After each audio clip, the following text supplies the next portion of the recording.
Every cop show you watch tells you the murderer has a motive, leaves a trail, and wants to get caught. As a profile is one of my favorites. You think someone would have caught on by now? Or perhaps they have, in the form of me. Movies teach us that killers aren't human. They have a subhuman sense of reasoning, or an inhumane nature of being that just isn't the case. Every killer has a favorite movie. They eat ice cream, get flat tires, and run out of gas. Just like you. Just like me. We aren't all crazy, like the movies say, like your books read. The crazy are easy to spot, and they're usually too disorganized to pull off murder. It's easy to catch the insane murderer. They weren't in the right mind when performing the act. They couldn't run fast enough. But the sane killer, the one who sees no reason to run, can hide forever. Because they aren't hiding at all. They are living and functioning just like you. Everyone has killed someone, even if in their mind. Killing someone in your mind versus what I do is simply a matter of follow through and execution. Thinking someone is dead is no less right or wrong. Entertaining thoughts of your boss's head on a platter is still entertaining. There is pleasure involved, and all based on the death of someone. We aren't much different, us and the rest of the world. It's just a matter of conviction. Most people don't commit murder because they're too lazy. Most people don't commit murder because they're too lazy. There's too much work involved. I always thought, how hard is it to shake and cry?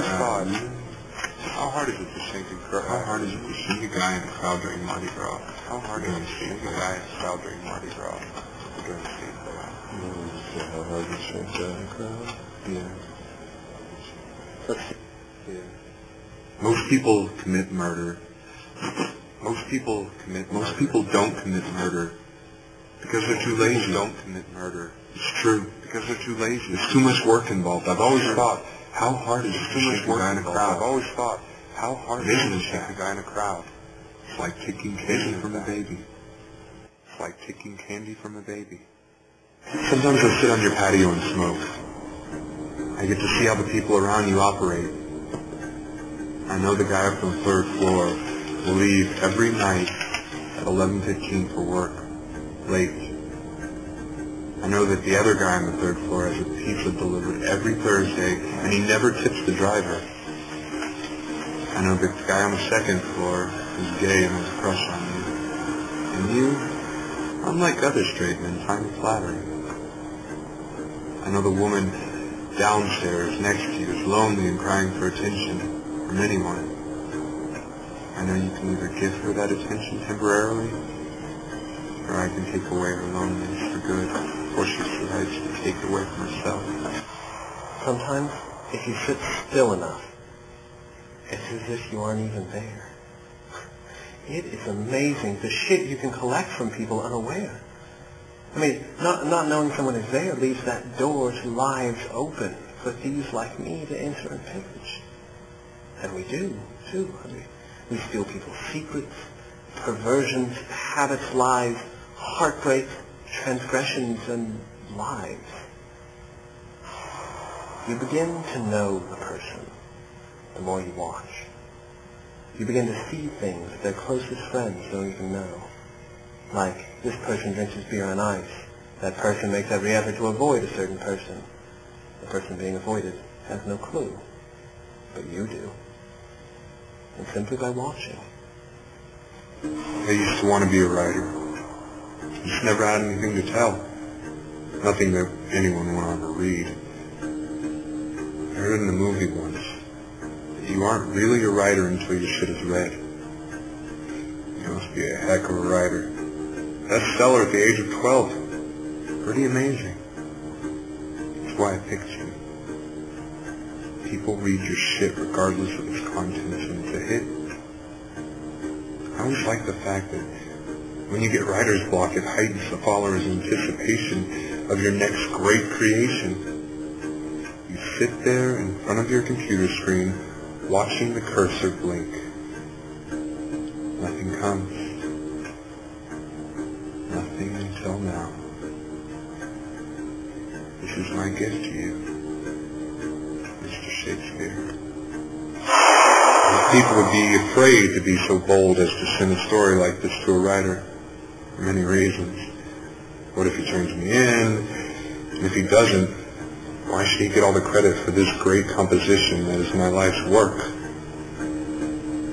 You won't turn me in, because you've never been so intrigued. Even right now, there's a fire in your eyes that has been lost for so long. You need this. You need this more than me. As for taking credit, take it. If I turned the story over to the public, it would simply be a confession. I had enough confession in Catholic school. I want a legacy, not a cleansing. I sure as hell don't want to be behind bars. Such limited scenery there stifles the artistic vision. You remember the artistic vision, don't you? So coming from me would be counterproductive. However, if it comes from your mind, your hands rather, it's a great work of fiction. And how did you ever get so close to capturing a killer's mind? It's the perfect plan. I get my story told, my one great novel, and you get whatever it is you get out of being a literary public sport. I meant that in the nicest possible way, Nolan.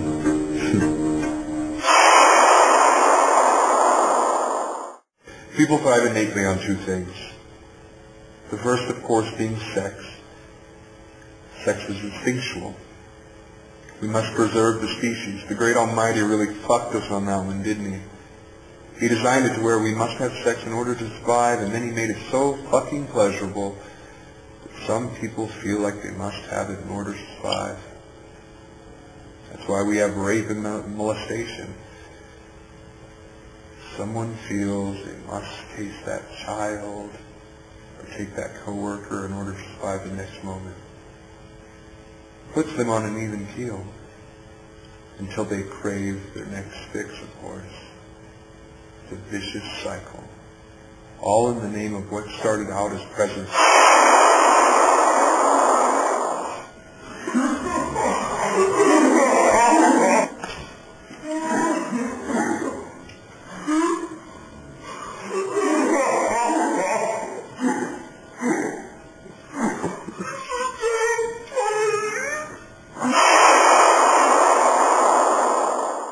I said people thrive innately on two things, didn't I?